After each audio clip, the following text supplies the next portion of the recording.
जय हिंद फ्रेंड्स। तो इसके पीछे वाला लेक्चर में हमने जाना कि यूनिवर्स के बारे में।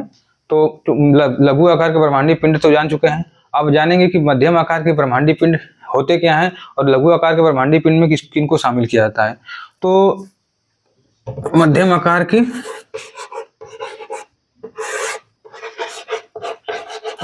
ब्रह्मांडीय पिंड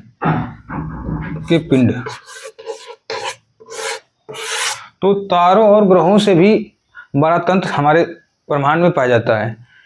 तारों और ग्रहों के मिलने से या तारों और ग्रहों के संयोजन से ही तारा ग्रही तंत्र का या सोलर सिस्टम का निर्माण होता है। तो वैज्ञानिक इसी को सोलर प्लैनेटरी सिस्टम कहते हैं। तो वास्तव में तारा ग्रही तंत्र है क्या कि जो तारा है, अगर ये मान लीजिए तारा है, वो जो तारा है वो हमेशा सदैव केंद्र में रहता है और उसका चक्कर बाकी सभी ग्रह पृथ्वी सहित इसका चक्कर काटते रहते हैं। जैसे अगर ये मरकरी हो गया, वीनस हो गया, ये अर्थ हो गया, ये मार्स हो गया, बाकी अभी आगे वाला चार बाद में बताएंगे।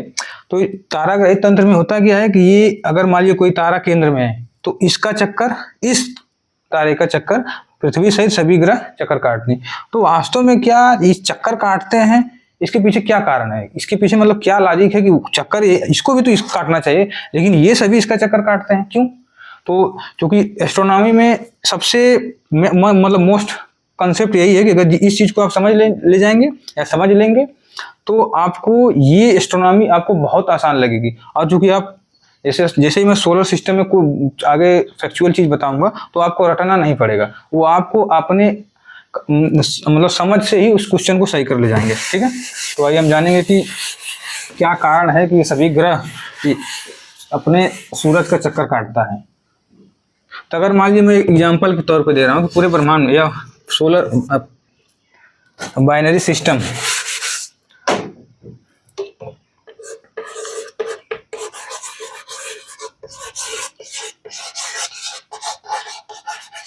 इसी को हिंदी में बोलेंगे द्विपिंडी तंत्र। तो अगर पूरे ब्रह्मांड में जब भी कोई दो पिंड एक दूसरे का चक्कर काट रहे हैं, अगर ये कोई M1 पिंड है और ये कोई M2 पिंड है, ठीक है, अगर इस पूरे ब्रह्मांड में कोई भी दो पिंड, जैसे अगर आप अपने पृथ्वी और चंद्रमा की बात करूं या किसी और ग्रह की मैं बात करूं, तो इस M1 का अगर मान लीजिए द्रव्यमान और इस M2 का द्रव्यमान सेम है, इसकी ग्रेविटी और इसकी ग्रेविटी सेम है, इसके पास जितना एनर्जी है यानी कि पावर जितना, इसके पास एनर्जी इतना है, तो ये पिंड एक दूसरे का चक्कर काटेंगे। ठीक है, कब तब तक काटेंगे जब तक ये एक दूसरे को अपने ग्रेविटी से खींचे रहेंगे। ठीक है,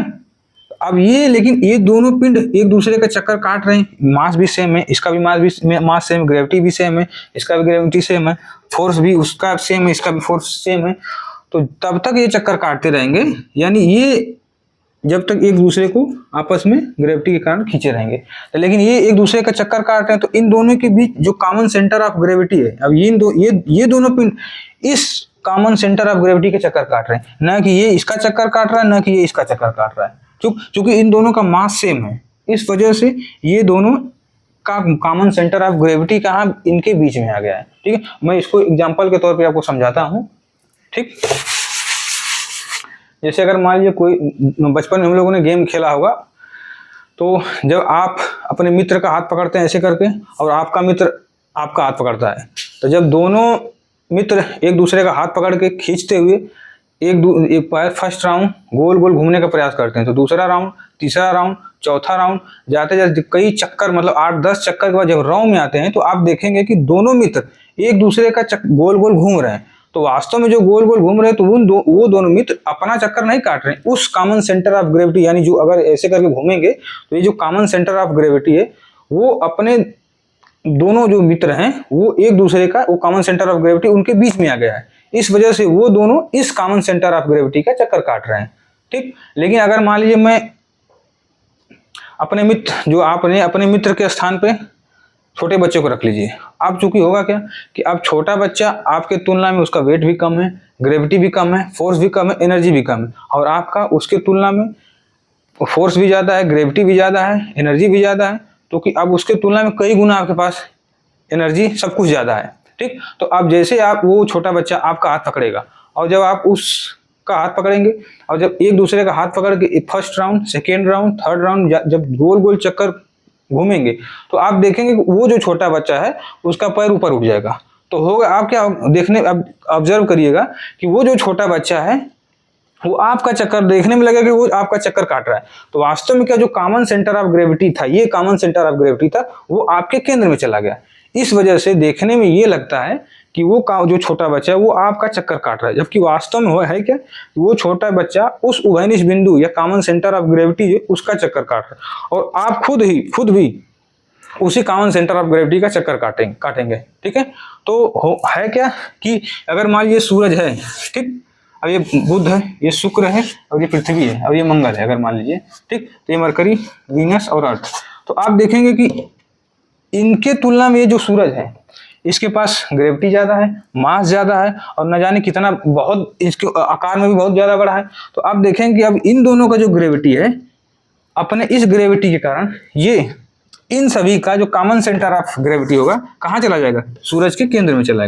जाएगा, जिस कारण से ये देखने में लगेगा कि ये सभी ग्रह इस सूरज का चक्कर काट रहे हैं, जबकि वास्तव में हो क्या रहा है कि ये सभी ग्रह इस कॉमन सेंटर ऑफ ग्रेविटी का चक्कर काट रहे हैं। अब चूंकि सूरज भी ये चक्कर काट रहा है इसी अपने इस कॉमन सेंटर ऑफ ग्रेविटी का, तो अब होगा क्या कि ये इसका चक्कर काट रहे हैं, सूरज इसका चक्कर काट रहा है, ठीक। और ये जो जिस मिल्की वे गैलेक्सी में ये सोलर सिस्टम है, वो मिल्की वे गैलेक्सी या सोलर सिस्टम इस पूरे गैलेक्सी का चक्कर काट रहा है। अब वो गैलेक्सी किसी उससे बड़े तंत्र का चक्कर काट रहा है। तो वास्तव में है क्या कि पूरे के पूरे इस पूरे ब्रह्मांड में सभी चीजें एक दूसरे का चक्कर काट रही हैं, ठीक है।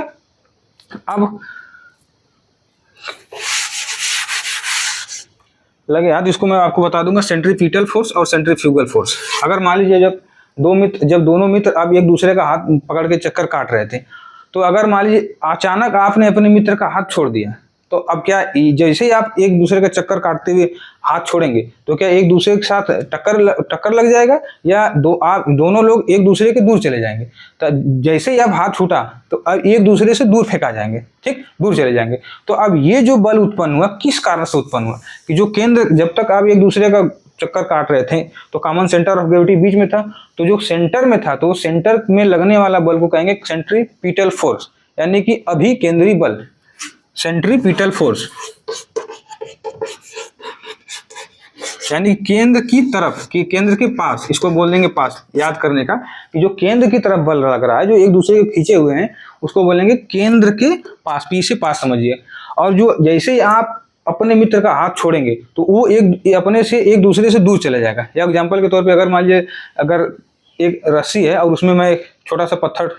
लेके या बांध के उसको गोल गोल घुमाता हूँ, जब तक वो गोल गोल चक्कर काटेगा, क्यों, वो सेंट्रीपिटल फोर्स की वजह से केंद्र की तरफ खींचा हुआ है, लेकिन मैं तुरंत अचानक छोड़ता हूँ तो वो दूर चला जाएगा। तो जो दूर जा रहा है, जो बल उत्पन्न हो रहा है, वो सेंट्रीफ्यूगल फोर्स कह रहा है, वो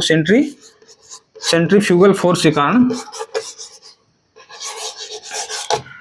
सेंट्रीफ्यूगल फोर्स के कारण वो दूर जा रहा है। तो वास्तव में सेंट्री का मतलब केंद्र, फ्यूगल का मतलब फार कर लिए, फार मतलब होता है दूर, यानी कि केंद्र के पास और केंद्र से दूर। तो सेंट्रीपिटल का मतलब केंद्र की तरफ लगने वाला बल, और जो सेंट्रीफ्यूगल फोर्स है वो बाहर की तरफ लगने वाला बल। तो ठीक, अब ये किताबों में ऐसा लिखा गया है कि जो सभी ग्रह सूरज का चक्कर काटते हैं, जबकि वास्तव में सभी ग्रह या उपग्रह अब सूरज का नहीं, उस अवेनिश कॉमन सेंटर ऑफ ग्रेविटी जो उत्पन्न हुआ है, कॉमन सेंटर ऑफ ग्रेविटी जो सूरज के केंद्र में चला गया, उसके कारण से सभी ग्रह चक्कर काट रहे हैं, ठीक है। अब जैसे अगर मान लीजिए मैं कोई अगर क्वेश्चन अगर आप करेंगे, तो ये अगर सूरज है और ये पृथ्वी है, तो पृथ्वी